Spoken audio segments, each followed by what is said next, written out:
தேவி பாகவதத்தில் நவம ஸ்கந்தம் படிக்கிறதுனால நாம் இந்த மகாலய பட்சத்தில் 100 சிராதம் பண்ண பலன் நமக்கு கிடைக்கிறது. அதனால் நான் அந்த நவம ஸ்கந்தத்தை இந்த பதிவில் கொடுக்குறேன். இதை கேட்டாலும் படித்தாலும் நமக்கு நல்லதெல்லாம் கிடைக்கும். நவமோத்யாயः நிசும்பவதः தியானம் பந்தூகாஞ்சனநிபம் ருச்சிராட்சமாலாம் பாஷாங்குஷௌ ச வரதாம் நிஜபாசுதண்டைः பிப்ராணமிந்து சகலாபரணம் திரிநேத்ரம் அத்தாம்பிகே சமனிஷம் மபுராஸ்ரயாமி. தேவி மகாத்மியம் 9வது அத்தியாயம். நிசும்பவதம். ஓம் ராஜோவாச்ச விசித்திரமிதமாख्यातं பகவன் பவதா மம தேவ்யாஸ்ருதமஹாத்மியம் ரக்தபீஜவதாசிதம் பூயச்சேச்சாம்யஹம் ஸ்ரோதும் ரக்தபீஜே நிபாதிதே சகார சும்போ யத்கர்ம நிசும்பச்சாதிகோபனः ஸ்ருவாச்ச சகாரகோபமதுலம் ரக்தபீஜே நிபாதிதே शुम्बासुरो निशुम्बश्च हतेष्वन्येषु चाहवे हन्यमानं महासैन्यं विलोक्यामश्वमुद्वहन् अभ्यधामन्निचुम्बोद मुख्या यासुरसेनया तस्याग्रतस्तदा पृष्ठे पार्श्वयोश्च महासुराः सन्दष्टौष्टपुटा हन्तुं देवीमुपाययुः आजगाम महावीर्यः शुम्भोऽपि स्वबलैर्वृतः निहन्तुं चण्डिकां कोपात् कृत्वा युद्धन्तु मातृभिः ततो युद्धमदीवासीन् देव्या चुम्बनिहम्बयाः चरवर्षमतीवोग्रं मेघयोरिव वर्षतोः चिच्चेतास्ताञ्चरां स्थाभ्यां चण्डिका स्वसरोत्करैः ताडयामास शाङ्केषु शस्त्रौ गैरसूरेश्वरौ दाडिते वाहने देवी शुरव्रेणासिमुत्तमम् निगम्बस्यासु चिच्चेद शर्म चाप्यष्टचन्द्रकं चिन्ने शर्मणि खड्गे च शक्तिश्चिक्षेपसोऽसुरः तामभ्यस्य द्विता चक्रे चक्रेणाभिमुखा गतां कोपात्मातो निशुम्भोध शूलं जग्राह दानवः आयातं मुष्टिपादेन देवी तश्चाभ्यसूनयत् आविद्यातगतां सोऽपि शिक्षेप चण्डिकां प्रति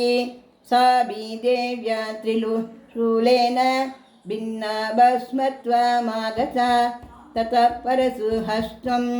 तमायान्तं दैत्यपुङ्गवम् आहत्य देवी बाणोगैः अपादयत भूतले तस्मिन् निपतिते भूमौ निचुम्बे भीमविह्रमे प्रातर्यदीव सङ्गृन्दः प्रययौ हन्तुमम्बिकां सरतस्तस्तदात्युच्चैर्गृहीत परमायुधैः भुजैरष्टाभिरतुलैर्व्याप्याशेषं बभौ नभः तमायान्तं समालोक्य देवी सङ्गमवादयत् या शब्दं चापि धनुश्चकारादिवतु सहं पूरयामास स्वपुभो निजगण्डाश्वनेन च समस्तदैत्यसैन्यानां तेजोवतविदायिनां ततः सिंहो महानादैस्त्याजितेयमामतैः पूरयामास गगनं गां तदैव दिशो दश ततः कालीतमुत्पद्य गगनं स्मा मदालयत् कराभ्यां सन्निधानेन प्राक् स्वनास्ते धिरोहिताः अट्टाट्टः समशिवं शिवधूतिचकारः तैः शब्दैरसुरास्त्रेषु शुम्भकोपं परं ययौ धुरात्मंस्तिष्ठतिष्ठेति या जहाराम्बिका यदा तदा जयेत्यभिहितं देवैराकाशसंस्थितैः शुम्भेनागद्यया शक्तिर्मुक्ता ज्वालादिभीषणा आयान्ति वह्निगूढाभा सातिरस्ता महोल्गया सिंहनादेन शुम्भस्य व्याप्तं लोकत्रयान्तरं निर्घात निस्वनो घोरो जितवानन नीपते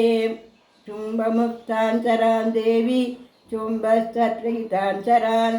तिच्छेत स्वशैरुघ्नैः शतशोतसहस्रशः ततः सा चण्डिका गृन्दा शूलेनाभिजगानकं स तदा विगतो भूमौ मूर्छितो निपपादः ततो निचिम्ब सम्प्राप्य चेतनामात्तकार्मुकी आजगान सरैर्देवीं काळीं केसरिणं तदा पुनश्च कृत्वा बाहूनाम् ऐनं धनुजेश्वरः चक्रायुधेन दिदिश साधयामास चण्डिकां तदो भगवती क्रुद्धा दुर्गा दुर्गातिनाशिनी चित्सेददानि चक्राणि स्वशरैः सायकांशतान् तदो निशिम्भो वेगेन गतामदाय चण्डिकाम् अभ्यदावद वै हन्तुं दैत्यसेना समावृतः तस्यापदतये वासु गतां चिच्छेत चण्डिका खड्गेन सिजधारेण शशशूलं समादते शूलहस्तं समायान्तं निचिम्बममरात्तनं हृदि विव्याधशूलेन वेगाविद्धेन चण्डिका भिन्नस्य तस्य शूलेन हृद्यान्निःसृतोपरः महाबलो महावीर्यस्तिष्ठेति पुरुषो वदन् तस्य निष्क्रामतो देवी बृहस्य स्वनवद्दतः शिरश्चितेन खड्गेन तदोषावपतद्भुवि ततः सिंहश्चकाग्भोत्रं दंष्ट्राक्षुण्ण तिरोधरान् असुरान् तां तदा काले शिवदूती तदा परान् कौमारी शक्तिभिर्भिन्ना केचिन्नेसुर्महासुराः ब्रह्माणि मन्त्रभूतेन तोयेनान्ये निराकृताः माहेश्वरी त्रिशूलेन भिन्ना देतुस्तदा परे वाराही शुण्डनादेन केचिच्छूर्णीकृता भुवि खण्डखण्डश्च चक्रेण वैष्णव्या दानवाकृताः वज्रेण चैन्द्रिहस्ताग्रविमुक्तेन तदा परे केचित् विनेग असुराः केचिन्नष्टा महाहवाद् कक्षिदा चापरे काले शिवदूती मृगानि भैः ॐ जय जय श्रीमार्कण्डेयपुराणे सावर्गसिके मन्वन्तरे देवी महात्म्ये नवमोऽध्यायः आहूति ॐ क्लीं जयन्ती साङ्गायै सायुधायै सशक्तिगायै सपरिवारायै सवाहनायै भैरव्यै दारादेव्यै महाहूतिं समर्पयामि नमः स्वाहा ॐ जय जय மார்கண்டேயபுராணத்தில் சௌவர்ணிக மன்வந்தரத்தில் உள்ள தேவி மகாத்மியத்தில் 9வது அத்தியாயம்.